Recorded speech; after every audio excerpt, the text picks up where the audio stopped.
Hello, everybody. I'm your host, Zenitsu, and you're listening to the Digi Talks podcast, the show that covers various topics from news to meta developments and everything in between for the fine folks who love the Digimon trading card game. Just as a quick reminder, I do stream this live over on twitch.tv/Zenitsu, and it's also uploaded as a YouTube video under the channel of Zenitsu, on top of being on various podcasting platforms like Spotify for your viewing and listening pleasure. Please feel free to leave a rating, like, follow, subscribe, and review depending on the platform that you're listening on. It really does help support the podcast. Today, I am back with Jay Stewart, and today we are going to be talking about Special Booster 2.0, because at this point, I believe we know everything that's going on with Special Booster 2.0, except for the pull rates, but we'll get into that later.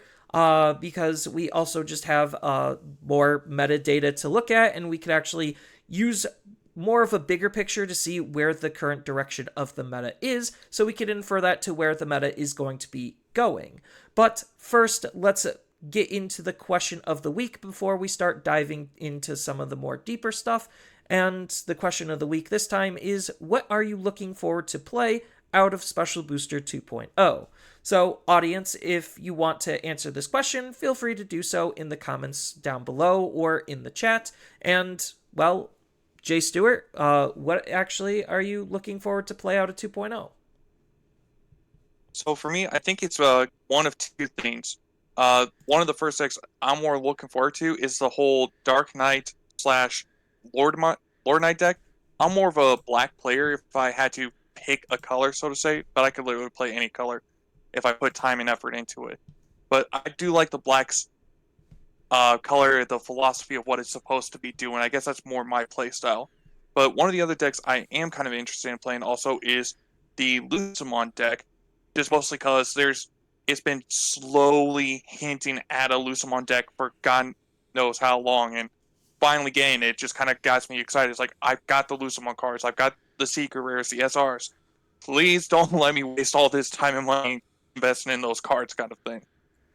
Yeah, my answer is a little bit simplistic because I am more of a competitive player, so obviously I'm taking it from a more competitive side of things, and I'm just looking forward to, I guess, just playing more of the hybrid decks, more specifically the Ancients, because apparently Susano is not that great of a deck, a little too hard to set up, so a lot of people just aren't playing him that way, and instead they're just using the new cards for upgrading those two decks.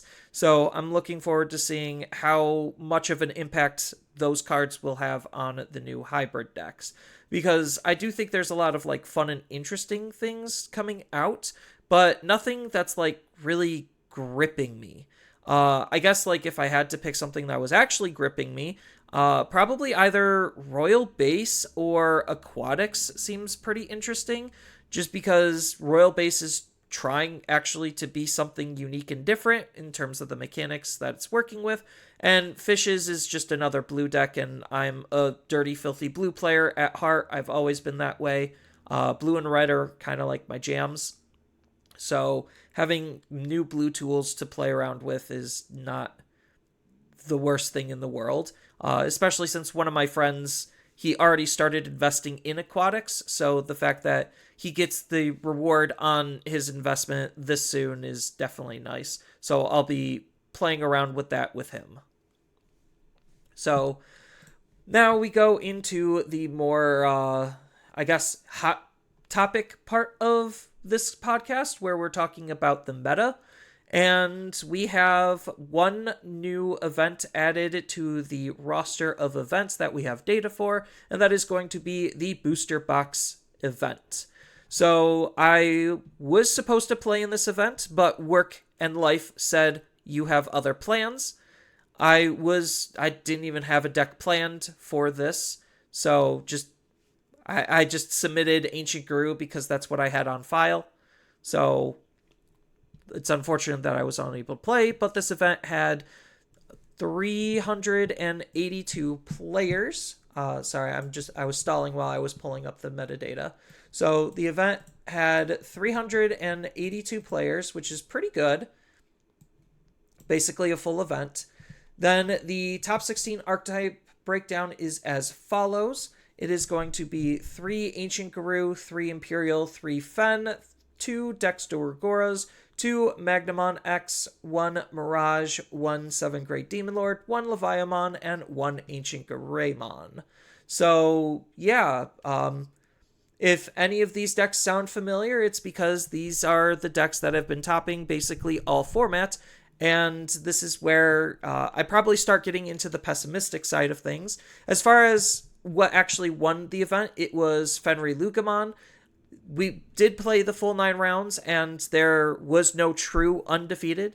So just keep that in mind, that tiebreakers helped get some of those X and 1 decks in the position that it's in.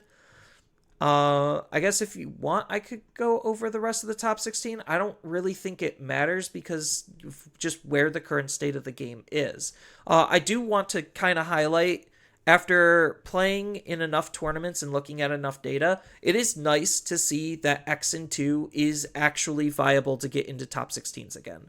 I will say I was skeptical on always playing all the rounds out, but I think that just allowed more opportunities, I guess, to kind of just lose and still make it into top 16. So it made it a little bit more user friendly in terms of a score perspective. Playing all 9 rounds is still very grueling, but it's nice to see that X and 2 is at least viable again. Because before, when we were just doing 8 rounds of Swiss because of ties, X and 1 was like barely good enough, and I think that was pretty sad. So it's nice to see that X and 2 is coming back. But in terms of this event, we actually do have a little bit more metadata to go over because we actually have the approximate archetype breakdown. So this isn't exact numbers, it's just rough estimates in terms of the representation in which they were held. I probably should have converted them into percentages, but yeah, out of the 382 players, the biggest deck that was in the most representation was Imperial with 62 players out of that, followed by 38 with Ancient Guru, 34 with Mirage, 32 with Magnamon X, 26 with Fen, 23 with Demon Lords, 21 with Dex, 19 with Levia, 13 with Ancient, Greymon, and then 11 with Omni Ace, and then the rest of that, which is probably a little over 25%, is Rogue. So it's interesting to see, like, in perspective, like the bigger picture. That way we could kind of like infer, like, okay, out of this many Imperials, only 3 were able to top, and it kind of really paints this picture on the format as a whole. So if anyone is curious on what this format is actually doing, I'm just going to kind of be blunt about it and just say rogue decks are basically dead. Like, the game has gotten into such a state where rogue is not viable anymore. So, and I actually kind of have some metadata to back that up because based on the 7 events that we have, the majority of, like, the number 1 deck in terms of representation is Imperial Dramon at about 21%. So 21% of this meta is Imperial. 17% is Ancient Garurumon. And then this is kind of where we start to get into some, like, big splits to where 8% is 7 Great Demon Lords, 8% is Leviamon, 8% is Mirage, and then it kind of starts going down a little bit faster from there, where we're at 6% being Fen, and 5% being, like, Magnamon X. And if we just, like, kind of look at the low end of the spectrum, the rogue decks so far have been Jess, like Jessmon, Black War Greymon, Bloomlord, Phoenixmon. those have been the only one of decks. Everything else has won at least two or more.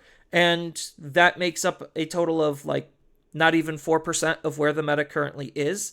So the fact that 4% of the meta have been the one ofs is not necessarily that great, considering like the rest of the rogue decks still aren't like doing gangbusters. I probably should have done the quick math beforehand. I guess I could just do it now. So I could do it on camera. So let's just take a quick little gander at how much of the percentage of of the decks are actually meta. So I said like what, 21% Imperial, 17% Ancient Guru, 8% Lugamon, 8% Levia, 8% Mirage. Then we go 6% Fen. Did I hit top 8 yet? No, Dex. Dex would be the end of top 8, I believe. So where's Dex? And then 6% Dex. So about 75-ish percent, 74, 75% of the meta is concentrated into these 8 decks. Outside of that, if we go a little bit further, 1, 2, 3, 4, 5, 6, 7. Oh, that wasn't even 8. So Magnamon is the next one at 5%. Oops. So 74 plus 5 is 79. Oh my god, I'm terrible at using this on camera. Plus 5. So, boom, there you go. The top 8 decks concentrated is 79, or if you just want to round up, 80% of the entire meta. That's really high. Like, in terms of meta concentration, that's really high. That only leaves 20% for Rogue to even exist, and there's still decks that are beating out the Rogue decks. Mind you that. Because we also have decks like Mother Control, Yellow Vaccine, and Omni Ace that are probably like the fringe of what's meta competitive. And then outside of that, you have like Tyrant and Shine and Ancient Greymon. So like that's kind of like where the current meta is as a whole. And this, it might seem like it's good, but it's, in my perspective, very worrisome, and that's partially where a lot of my frustrations with this format has been in, is because like we're officially entering like stale format territory, and the problem is we've been in the same format for basically 2, almost 3 whole sets at this point. So it's just very tiresome and frustrating. What are your thoughts on this meta, Jay Stewart? Yeah, so if I'm going to compare this meta, if I'm going to be blatant honest here, because I think the last good format more recently that we had would probably be BT14. I'm basing this based on my own calculations because I was trying to figure out uh, regionals for North Carolina at that point, and pretty sure that's supposed to be BT14 or 15. Yeah, it was BT15 because pre-release for BT16 just so happened to be right at that same time. So with that, because like I was studying the meta, I was like doing calculations trying to figure out what deck I should play, um, and I don't even think the meta was this like 80% of being like the whole top 8 was consuming 80%. I think it was more around the 60 range because I could have sworn we had decks like Jessmon and the Rosemon decks. Those ones at least got 2 or 3 top 16s if I remember correctly. I don't exactly have the full like metadata spread on hand of like past like full top 8 like representation, but usually it's not that high. I can firmly tell you it's usually not that high because the problem is like think of it like a tower. So our worst formats, usually the number 1 deck is about 30 to 35%. That's usually the metric that I have defined based on looking at all of the past trends as what one of our unhealthy formats looks like. So that's usually what happens when we get to that point is we're building decks specifically to counter the best deck. And usually because of that, it opens the format a little bit more for rogue decks to sneak in because they're finding those places where they can. So, and they're filling in the gaps in playstyles that's being absent because the number one deck is that oppressive. And then we get to the opposite end of the spectrum, like what we had with BT15, where basically everything was viable. Sure, we still had like a number one deck, but it wasn't number one by such a large margin. And number like 2 through 8 wasn't like dominating in their own perspective either. Like it actually was kind of wide. Like, and new decks would prop up because they were all still fighting for that like power gap. And right now, this is, God, I actually think this is a first for the Digimon TCG thinking about it, where this is the first time really that we had such a highly condensed top 8 that it's actually pushing everything out in the, like, literally it's pushing almost everything out in the format. And the only reason why we have specific rogue decks that were able to top mostly was because of luck. Granted, like, skill is a factor, yes. But when you're going into a tournament, skill should basically be a non-factor because that's, like, a default. Like, obviously, if you're going into a tournament, you are confident enough in your abilities. Whether that's actually true or not is to be determined, but, like, usually skill is something that we could expect everyone to at least have going into a tournament. So it's really luck that's separating certain decks from actually doing well versus not. And like the Phoenix deck that we kind of talked about last week, I listened to the deck profile and literally the guy said all I had to do was just not see blue decks and I was borderline guaranteed to win the majority of the matches. And lo and behold, they saw almost no blue decks. They saw a total of 2 blue decks. One they were lucky to beat, and then the other one they lost to. So that kind of goes to show, and like you could see that type of a statement made by a lot of other top players, not just that one isolated player on that one isolated profile. Like the 7 Great Demon Lords deck that won faced a total of 0 Imperials. Well, that's one of that deck's worst matchups. It literally just goes to show that the rock, paper, scissors aspect of this meta is harder for rogue decks to get in because what all of the other top 8 decks are doing basically has the entire spectrum of playstyles covered. So it's like nothing else can really squeak in because these are every single playstyle we could have at their like pinnacle. You want to play an OTK deck? Cool, play Fen. You want to play a more controlled deck? Cool, play Leviathan or play 7 Great Demon Lords. You want to play more of a mid-range deck? Cool, play Dexter or Goramon. Like, we have the full spectrum covered. And then, not to mention the types of cards that are being played. Like, if you actually look at the color breakdown, it's, as I was saying in previous podcasts and previous episodes and videos, this format is either B blue or beats blue. Because 4 of the top 8 decks, or like 4 of the top 9 decks, are all blue. You have Imperial, which is blue, Ancient Guru, which is blue, Magnum on X, which is blue, and Mirage, which is blue. A lot of these decks are very tamer heavy, which is where the beat blue aspect comes into play, where that's where purple and black are basically making up the majority of the rest of the meta, because they're actually 2 of the best colors for deleting tamers. So that's kind of like where they're squeaking in, on top of them also having some really good protections and outs to really good protections.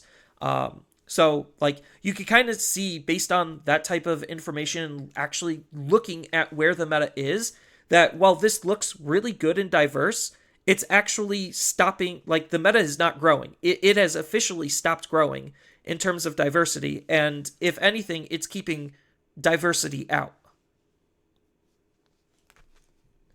But that's my 2 cents on it. Yeah, I can't agree because, I mean, if you were to take every color aspect, not a lot of decks have ways to because one of Blue's biggest things that they're able to do is bounce cards to hand. I mean, you could literally look at uh, two of those top four for a fact, like Mirage and also Blue Hybrid, that are able to bounce cards to hand. There's only very few decks that have protections against that.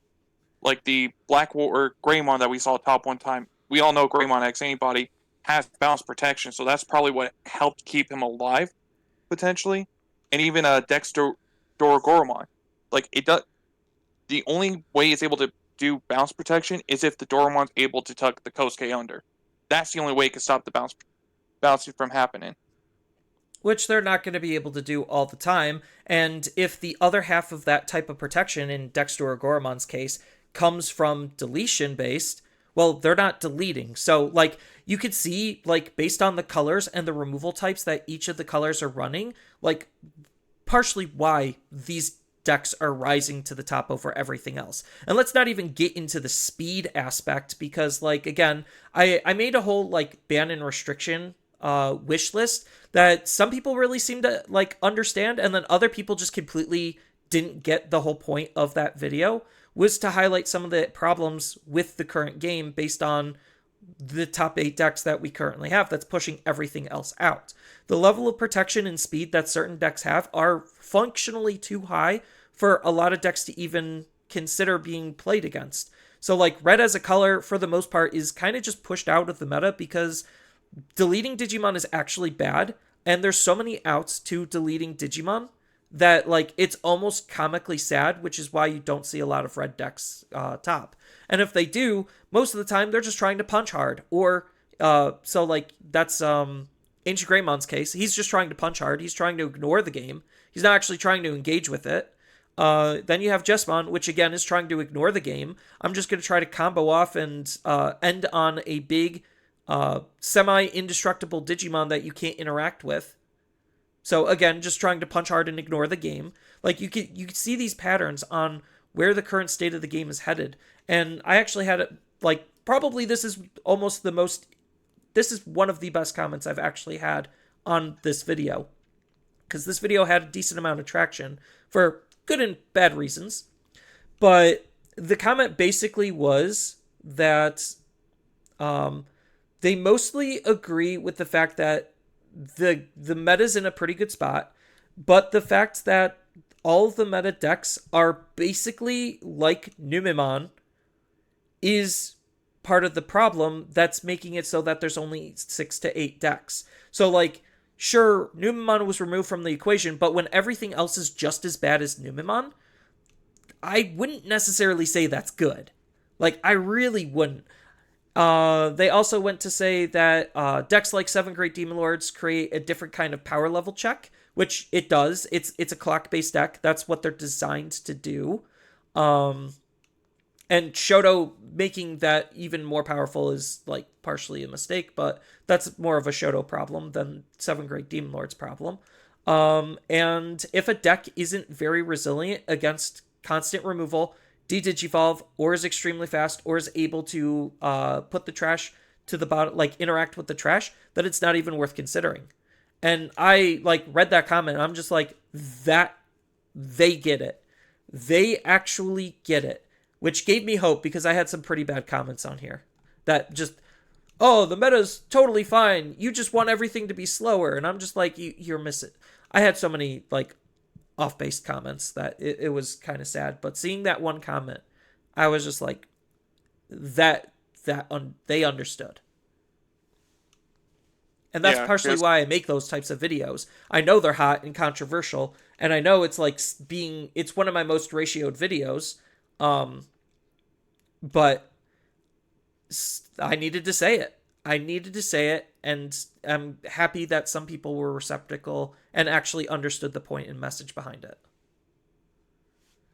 Yeah, because keep in mind, I'm not trying to hate the format or anything. I can say right now that the format is just as fine like some of those other people were.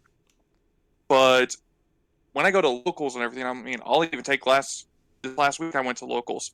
Round 2, I played against an Imperial Dramon deck, and I wouldn't say I was letting myself get frustrated, but I was I wouldn't say frustrated. It's just more of like, oh, he saw his stuff turn one. So I'm SOL right now. And it was just like like I said, I'm not trying to say frustrating, but I can't think what another way of saying it is. Because like literally, I would just sit there and watch as they swung with jamming, piercing, and just go to town. And it's just like, yeah, unfortunately, there's nothing I could do right now. And I was playing the blue hybrid deck too, and there It, was just nothing I could do at that point. yeah, like I was playing at locals. I swapped between some of my more competitive decks at locals, but I was playing Mirage, and I placed against a Hexablow deck, like actual ice deck, like ice snow, and Okay. that wasn't even a game. I'll tell you that, like, that was not even a match. And my opponent across the table, he's just like, he just looks at me and he's just like, I honestly don't know what to tell you. Like, unfortunately, your deck just can't keep up with a deck like Mirage. Therefore, you're not actually a viable deck. And I've played against his deck against some of my other competitive decks, and it can't hold up. It actually can't hold up. And I know, like, sure, it's an incomplete half of a deck. But I've played against other decks at locals too. Granted, they try to play more on the fun side of things. So like I played against Pulsemon there. I've played against like Ace Megazoo that's not trying to be Mother Control. Um, I played against a whole bunch of like other more casual decks, and like I'm always beating them because I'm playing like into the meta. And like I'm not gonna say like, oh, I shouldn't just play meta because like I need the practice on the decks. And it's cool to see rogue decks like those be played at locals, but I always feel bad just trouncing on them because their decks are not good. Like I mean, they're good, don't get me wrong. They are actually fine decks, but the problem is where the state of the game is. I'm just faster, better, stronger, and uninteractable. Like they most of the time just can't touch it. And Yeah, I because I think, know oh, go ahead. I was gonna say like just kind of to add on to that, like because I know there was like a new player that we had join our locals like a few weeks ago, and I can't remember what deck they were playing. I think they were playing like the Black War Great, not Black War, but War Greymon, the black one for with the apes. War Greymon of Black. That's I like to use fate logic here. Yeah, and I can't remember what I was playing. I think I was playing like Dex Daruga during that, and I watched as he was playing. And I'm like, I am sorry to do this to you, man. And I just like we were already round three in at that point, and I was like I'm sorry, man.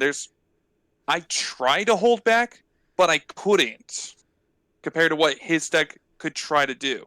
Like I No. understand it was a starter deck, but he was a new guy who was trying to learn, and he didn't get very far into the tournament just because we were all kind of playing like either tier 1.5 or tier 2 decks, or well, there's like one player that sometimes they'll either play Galaxy or Jellymon deck sometimes. So, but either way, like we were all still kind of playing like decks that were way better than the starter deck. I mean, granted, even if you were to just have opened up the Terriermon deck, it would probably be a very similar experience. Like, even though, yes, that is starter deck versus a full constructed deck. Like, from a new player's perspective, they see how high the power level is and what they have to achieve and strive to. And actually, most of the time, that's a turn off. That's not a turn on. Like it's like going and watching somebody at locals play Yu-Gi-Oh. It's just like you stare at what a Yu-Gi-Oh player is doing, and Digimon is almost at that levels of stupid. We're not there yet, thankfully, and I hope we can turn away from getting there. Little course correction would definitely be beneficial, but like high levels of complexity, turns taking forever because of a whole bunch of triggers and not really interactions and actions. Like it's not fun to watch. Like I watched a couple like games on other people's streams for tournaments, and I hate just seeing those turns where it's just like training card, pass, memory boost, pass, tamer, pass. Nothing's going on until the last turns of the game where it's just like raise out, kill. It's like, cool, that was fun and enjoyable gameplay to watch and experience. Yeah, because at that point you really don't feel like you learned how to play against certain decks. It's just kind of who gets their pieces first and who goes berserk. Right, and this is kind of like where rogue decks are falling off, is because, like, obviously certain decks and colors have better, like, functionally better tools than others, which is why, like, right now the meta is basically blue, purple, and black, is because the tools that they're working with are just fundamentally way better than the other colors. Yellow is still kind of just barely hanging in there. Red and green are mostly dead. Like, sure, they have like a deck or two that could actually be good enough to compete. But the majority of the rest of what they're working with is just not, it's not there. It actually isn't. And it's really sad to see that the game has gotten into such a state, and it's more specifically just this format. And that's partially where a lot of my frustrations were, because like I've been having this journey. Sure, it's more of a doomer journey and a pessimistic one on just trying to find the fun to be had in this format, which I can't. I'm trying, I can't. If I'm playing these janky fun, like for fun decks, I'm not having fun because I'm losing, and I'm trying to be good. And I know that the decks that I'm playing aren't functionally there, so it's more frustrating that like I'm picking bad decks just to pick bad decks kind of a thing, and that's something I don't enjoy. So I'm trying to find the fun, and it's not like this deck doesn't have fun decks for me to play. It's just kind of going back to that YouTube comment. If every deck feels like it's playing like or against Numemon, it's a very demoralizing experience. And like if the decks were actually like more fun and enjoyable to play and play against, I probably would be singing a different tune. But I guess we should be able to use this as a good opportunity to transition into the fact that we actually have a new set coming out. That's going to be Special Booster 2.0.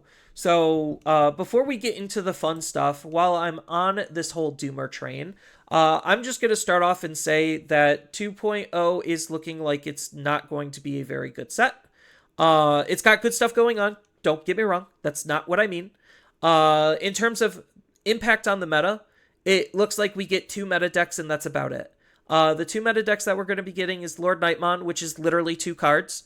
And when I mean literally 2 cards, it's like more realistically about 3, maybe 4 new cards that's being slapped into the dog engine and called a new deck. Because the purple dog engine is like borderline broken, and it's the only thing purple has that's good. I mean, that people are actually using because it just prints money and goes faster than everything else. So Lord Nightmon is definitely going to be meta. And then Purple Hybrids is probably going to be meta. So those are the 2 decks that we're going to be getting out of the set that are going to have the most impact, outside of updates to decks that we already have, like Red Hybrids and Blue Hybrids, basically both being ancient decks that get a new Tamer and a new level 4. Outside of that, I really don't see anything else being like super meta competitive, especially looking at Japanese data. Because looking at Japanese data, their top decks right now are Lord Nightmon, Magnamon X, Blue Flare, which we're not getting, so we could cross that one off the list, Mirage, Imperial, Fenrir Lucamon, and Purple Hybrid.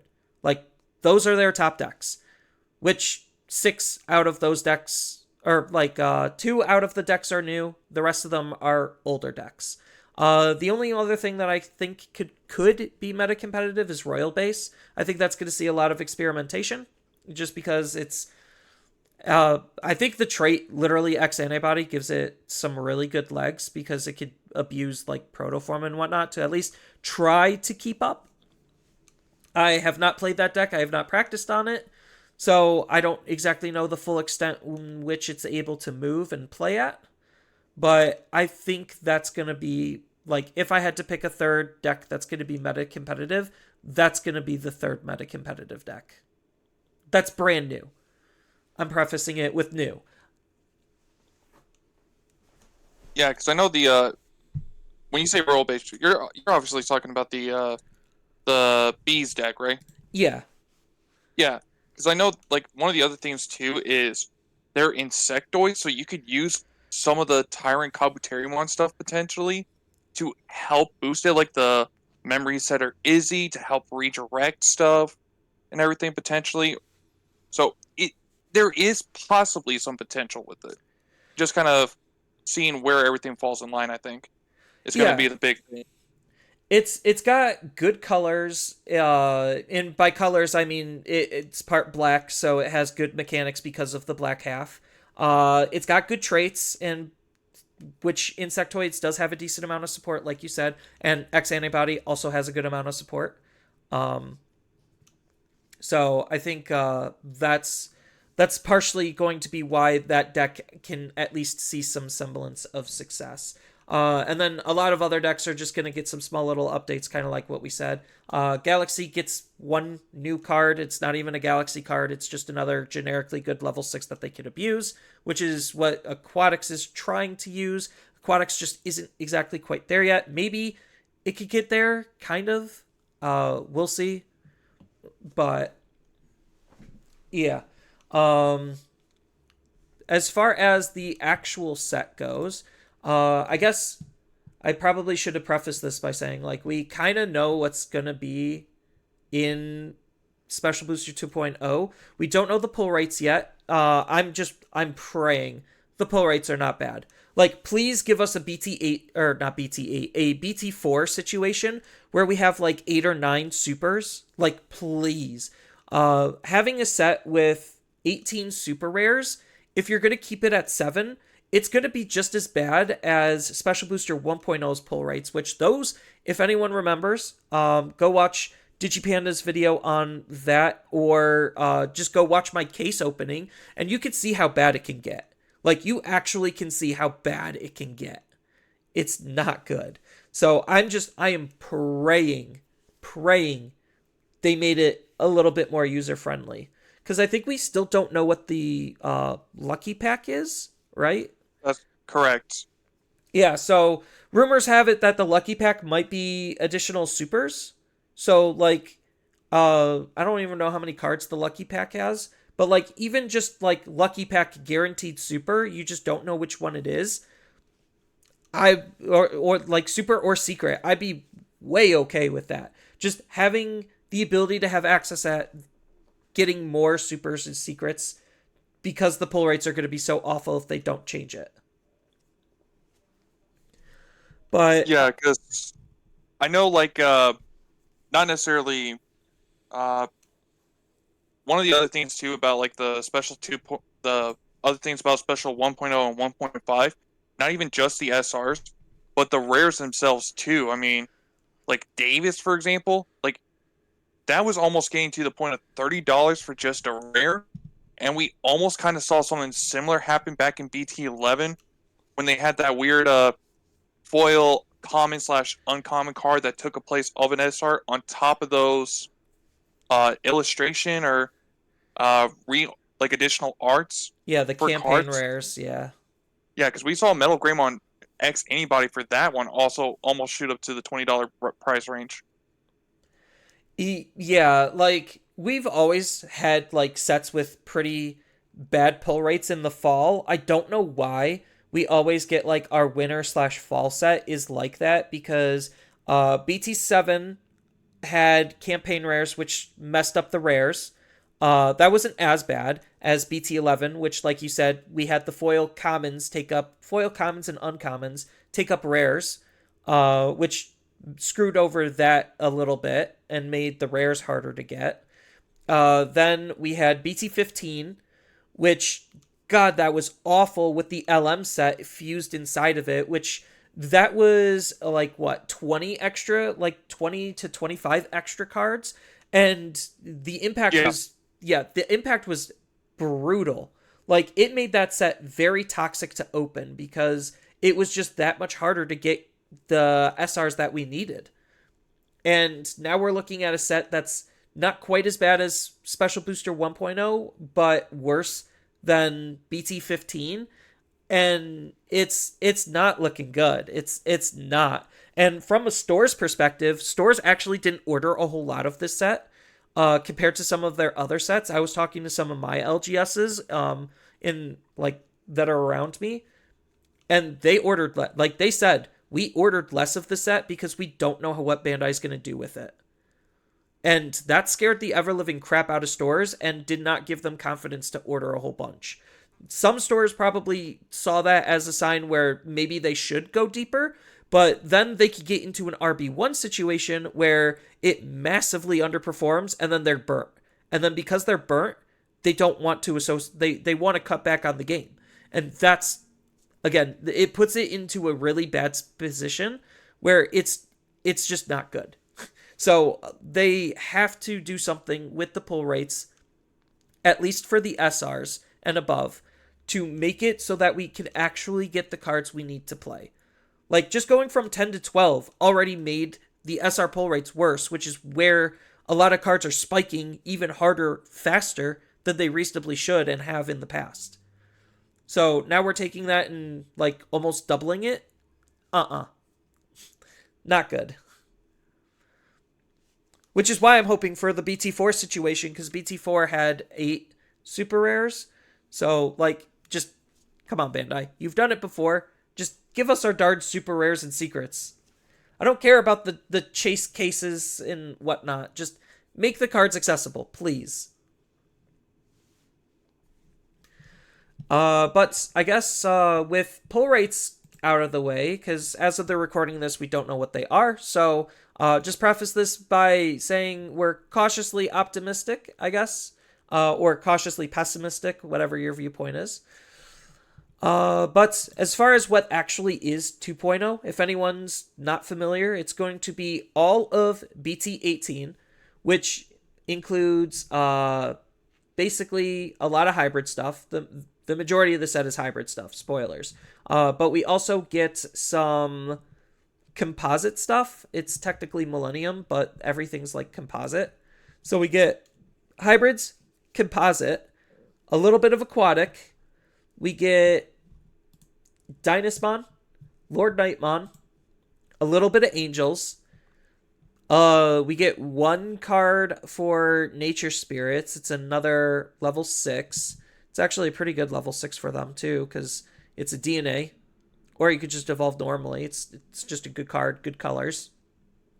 Then you get the Royal Base with Funbimon and its evolution line. And what else do we get? Oh, yeah, I already mentioned Lord Nightmon with some night stuff. And purple with Lucimon. So those are kind of the big core things that we're going to be getting in BT19. Well, or 18. I guess technically we do get some Galacti stuff. That's correct, yeah. Yeah, so we get a little bit of Galacti on top of that. Just because black wasn't fully fleshed out as a color, so they're just like, hey, yeah, we'll just we'll print some Venmons and Snatchmon. Give the Galaxy players actually something to look forward to. Then we know basically what we're going to be getting out of BT19, which BT19, the main themes is going to be like Digimon Tamers and Digimon Cross Wars, more specifically the manga version of Cross Wars characters. But we also know that because this set is split in half, we had the biggest question on what were we actually getting, and we kind of have that answer solved. Or that we have the question solved, so we have the answer. There we go. Words are hard today. But we're essentially going to be getting the aquatic stuff, which is nice because we're getting a little bit of aquatic support in BT18. So that kind of makes sense to just pair them up together. We're gonna be getting the some Dynasmon stuff. So we're getting like the Dynasmon and Dynasmon X from BT19, which again just makes sense. We're already getting Dynasmon in 18, so just pair them together. Then we're getting Lucimon X, which is good because again, same second verse, same as the first. Just pairing like things together is essentially what they were trying to do, and that's what I appreciate out of BT, out of like what they chose out of BT19, because we also get the other half to the Fun Beamon and the Royal Base cards. We get some more Lord Knight and composite stuff, and then we get more. Um, oh no, that was composite is Millennium. But yeah, so those are the major things that we're getting out of BT19. And I like, as a person who criticized Bandai on their set design, because they generally, like, you could see just from these two sets back to back, they generally like to split and rip the decks in half and put one half in one set and the other half in the other to incite to incentivize sales of both sets. And I like EX sets in concept because they at least give you one or two decks that are complete out of the box that you can build towards if you just buy enough of the one set. So, Special Booster 2.0 giving us the completed versions for a lot of these decks that are in BT18 to me is the biggest W out of the set. Like it's the smartest move they could have made. Yeah, because I know when they introduced the whole idea that what they were doing for 2.0 and 2.5, I'll use the B deck as an example. So, because I know we had like some reveals of what the information for 2.5 was, and I think at the time when I was reading that, it mentioned something about bees, and I was like thinking, oh, great, they're gonna split the bees. And I don't think bees, like, I don't know if it's fair to say bees are gonna be the meta deck, so to say, but if bees were gonna have any kind of chance to shine, they needed full power in 2.0, because it's almost fair to say BT20 in Japan is going to be like way different than what BT17 is or BT18 is, so to say, as far as power level. So I would just make me think that Bees is not good. And based on everything that they have real, because they have the cards listed that are in 2.0 listed on the website, and practically everything that's from BT19 that was going to be given an update from BT19 and BT18 that's got more further support in BT19. They just gave it to us all right away. They're like, here's all the Lucimon stuff. You're playing full power Lucimon right off the bat. Here's all the Lord Knight stuff. You got full power of that. The bees, full power. Like, I mean, I don't think we had a split of in a 1.0 and 1.5 where they took a deck and split it in half, so to say. I wasn't really playing at that time, but I'm just glad that they didn't split decks in half that would not have had a chance to shine. Well, back then when they first did 1.0 and 1.5, the combination, because that was between those two sets, it's still accomplishing the same thing where we're going to have the span of three sets down to two, and the split between them was absolutely wild. Like it made absolutely no sense on where things were coming from and the logic behind it, and like they made 1.0 extra like beefy in terms of how many cards they stuffed in it compared to 1.5, which 1.5 didn't have as many SRs. So SRs was actually normal to pull on. It did have like 100, it had over like 100 cards. I think it was like around 120. So it was like closer to a normal set, but it was still like just this random mishmash pile of like cards, and no decks were really forming at that time. We didn't start getting more like centralized decks until like BT6, I want to say. That's when we really started to like actually get into like archetype focused stuff, and it was just more like just hodgepodge of whatever good cards you were playing at that time. But yeah, like this definitely felt like they learned a lot from 1.0 and 1.5 and where those sets kind of went wrong. And it seemed like they were trying to actually fix them in a way that logically made sense for where sets are being designed and developed today. So I do have to give them massive props on making the set like actually fun to open. Like obviously we haven't opened any of it, but like just from the onset of the cards inside of it, I could see it being a fun set to open. Whereas RB1 being like a hodgepodge, overbloated set as well. Same thing with like BT15, overbloated hodgepodge. Like those weren't fun to open, and that was the big problem with those sets. Was because the hodgepodginess made it so it feel like those sets weren't like helping you get towards actually being able to play the game. So from an accessibility standpoint, those were awful sets. They were terrible, and their sales reflected it.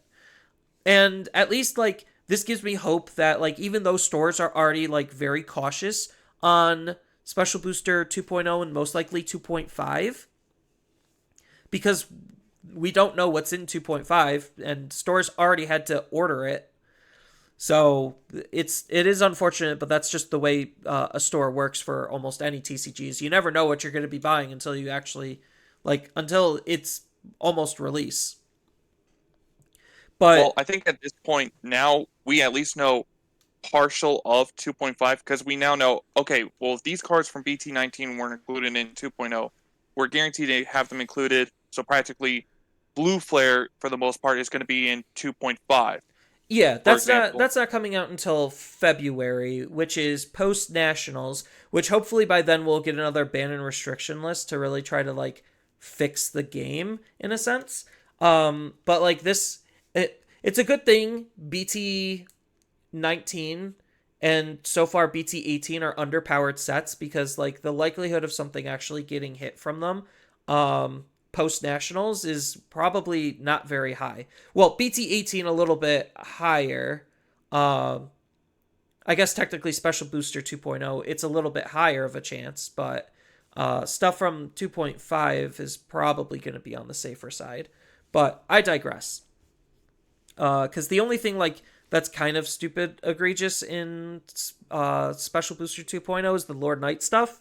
Like composite feels good. It feels like a decent control deck that has some like really good burst potential when the game gets late.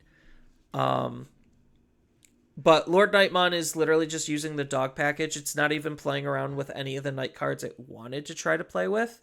So it's like, yeah, I'm just gonna be using Deltamon, Lord Nightmon, and Lord Nightmon X from BT19, and then boom, put that in the dog engine, and your deck is done. Like it is actually done. And I think that's kind of boring in terms of like deck building. But like if you are trying to play the more night based stuff and more of a black engine, like it's cool that they still give you all the tools to build towards that out of the box. Like that's usually the one thing I've always criticized Bandai on is like give me the ability to build something out of the box. And that's what makes new players really happy is actually having that something to build towards. And now that a lot of decks are complete, like it's a really good new player friendly set.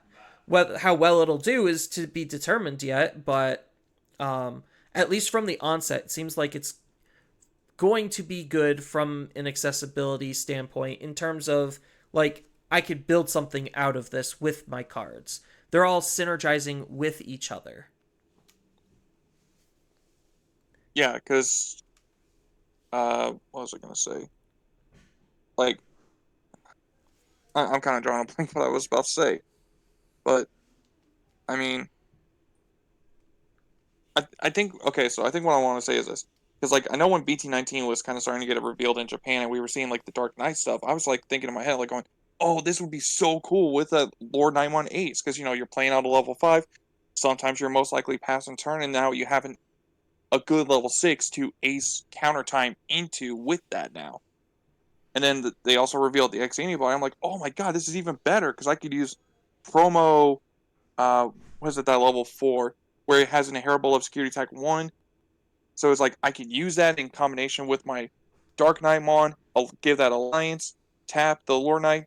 That probably has Reboot as an inheritable. So, but I was like thinking all these crazy ideas and plays I could do now.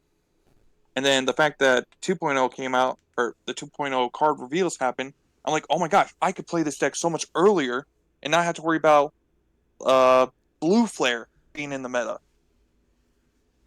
Yeah, the only problem is we have to like not to try to get back on that negative Nancy train.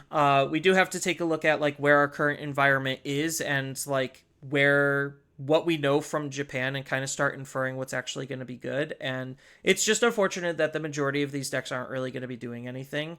But that doesn't mean that from a design, like a set design standpoint, and the cards that they chose to put in it isn't going to be good and enjoyable, because I think that's at the end of the day what people want is like, is this actually fun to open?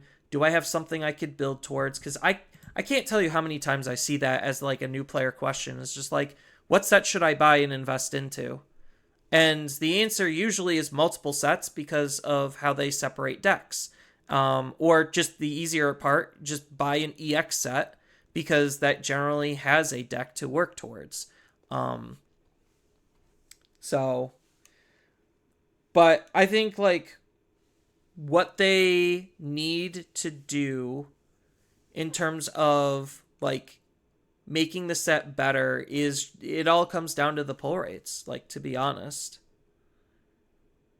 Yeah, I can't agree on that because I think, because what was it, EX7 or not EX7, EX6, where it's like you have the whole Demon Lords and all that in there. It's like there's a lot of there is still quite a few SRs that is in that set, and you can even look at BT15 with the Angelmon 8s in that one, because like we were seeing some SRs that were still that are like getting super high up in price. I mean, you can even see that in still some of the newer sets still too, like EX6 and so on, where there's like one or two SRs that are like 10, like 15 to 20.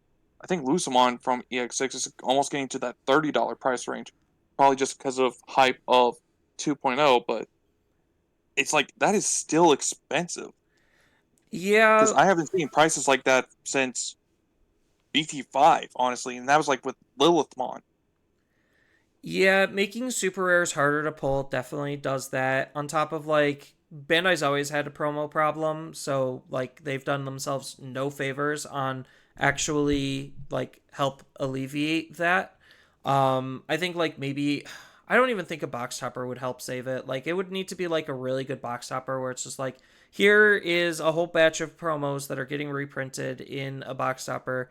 You get, we'll just say there's 12 of them total and you get 3 of them. I think that would help fix some of these issues, or like even just putting some of them like in starter decks or whatever. Like there's obvious ways that they could fix it, they just choose not to because it's easier to not do it. um Well, I think one of the other problems that they had with the whole promo thing, because this last one that was an update pack that had the Flame Dramon and Beedramon and all that stuff, because like the previous update pack, I think was back in BT9 that had the Metal Greymon, Altarius mode, and Weregrumon, so on and so forth. Those update packs came with two cards, one non-foil and then one foil, and the foil rarity on that one was like rare quality, you could say. well, I mean, it was a But 50-50, so like it held the yeah, same value, it's just one was shiny and the other wasn't, so the perceived value was higher on the shinier ones.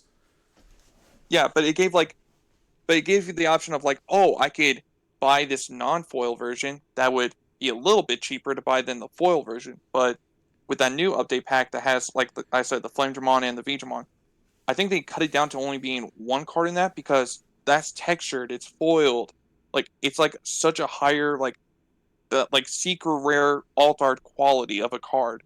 It's probably why they put it down to one card per pack. But that definitely hurts, I would say. No, it For definitely does.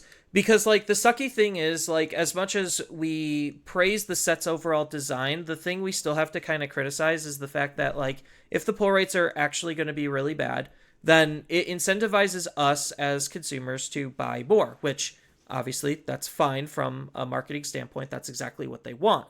But there's only so much that somebody's willing to invest into something before they just say screw it, I'm just not going to do it.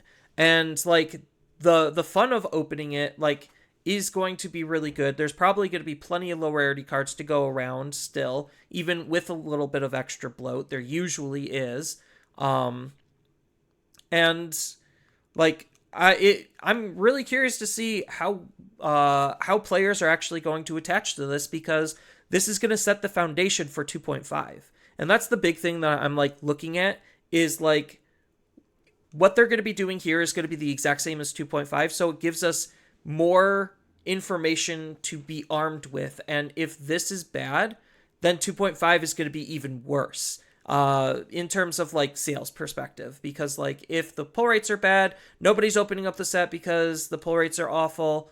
And it just it ends up creating a toxic product that's going to reflect in 2.5 to basically do worse, because now we already know what to expect. And I really hope that like these two sets don't do bad, because like I'm not saying that they're already riding on thin ice. Digimon is in just fine of a state. It doesn't look like it's gonna go anywhere anytime soon. But in terms of like player and store confidence, it will definitely shake a lot if they mess up both of these sets. And post unification, if they mess up, because we already see them doing some delays for Europe. Bless my hearts to them. It seems like they always get stuff delayed. But give or take, yeah. yeah, because like at the end of the day, to kind of like wrap things up, all we want is what's good for the game. And our frustrations come out of our love and admiration for what we know to be a good game. And like it really, I always hate saying this because like it really doesn't seem like it's that hard to make it better, because it isn't. Make pull rates more accessible. Like if anything, that's going to increase sales, not decrease sales. Um, Instead of trying to make pull rates harder to increase sales, that's going to just get more people pissed and end up with less sales because more people are pissed. Um, and then fix your promos. You have 1.5 million different ways to fix promos, and if you have to figure out how to be able to get your stuff into players' hands better and faster, because if you're going to have constant delays in other areas, then what's the point of unification anyway? I mean, granted, it's only by like a week or two, but still, because like at the end of the day, like I'm very excited for what unification and post unification looks like, but from the game state's perspective, they need to do a lot to be able to get into a better spot, and I believe the new designer is able to get us there. Because now we're going to start seeing their designs more and more as we get away from Block 3. And it seems like they are doing a pretty good job at creating fun and interesting mechanics that, uh, while using good Digimon to put them on. And, uh, God, now I forgot where I'm going with it. Well, I think what you were about to say was like the cards that they are making more recently or are coming out with are good, but the problem is there's still cards from older things. Because, like you said, with like the Lord Nightmon, how it's using the Purple Dog engine to be really good in Japan, when really they probably didn't even consider that, and they wanted players to use the Dark Knight engine that they also introduced side by side with that Lord Nightmon. But unfortunately, just the old card designs that they have to deal with is what's kind of causing somewhat of a problem. yeah, I think it's what you're trying to say. it's overshadowing some of the new fun aspects, and a lot of the cards that they're making is more balanced for where the game currently is, compared to Block 3, which just completely tried to power spike the entire game, which is currently not good and not healthy. um and like I'm not saying you can't have powerful cards, because I still think Lord Nightmon X is just fine of a card. Like you could have strong cards like that. It's just when you start making them too fast is when things start breaking, and like it breaks my heart. It really does, because I don't want people to come off like, "Oh, I just hate the game. I want it to go to a slower state." Like, I don't hate the game. A little bit slower wouldn't hurt, but all I'm looking for is just to have fun. And if things are so fast and unnecessarily complicated because of how fast things are going and turns taking forever and whatnot, then we're not having fun regardless of what they make. But I think that's a good place to kind of wrap things Yeah, up because I on. know I'm not asking to slam on the brakes. I'm just asking for a pump. Well, right, just a little bit of stop printing memory and stop making things completely immune to everything, please.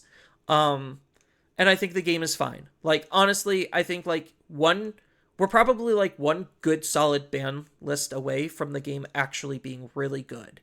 And that's kind of what I'm holding my out for and seeing. I mean, I'm not going to be quitting the game anytime soon. I said, like, if I'm that pissed and furious, a year post unification would be when I would quit. But I think, like, obviously they could do better, and they can show that they are doing better. But I think 2.0 is going to be very interesting to watch and see what is actually going to happen from all facets of the game. And that gives us a lot of attention, which is good, because Bandai is one of the few companies that actually is trying to unify their games, so there is no like OCG and TCG. Which is one thing I at least appreciate with 2.0 and 2.5, even if the execution might not be there. Might. Again, we'll probably report more next week when we know what the pull rates are, as well as like more tournament news and announcements and meta updates. So I think this is a good place to stop. Try to end a little bit more on a positive note. I'm not trying to be this doomer everyone thinks I am. Because I just want to love the game and I want to enjoy always playing the game. So, on that note, I want to thank everyone for coming out and listening, and I hope you found this episode to be enjoyable. If you do, you already know what to do with all the social media doobly doos, and with that, we hope to see you in the next episode.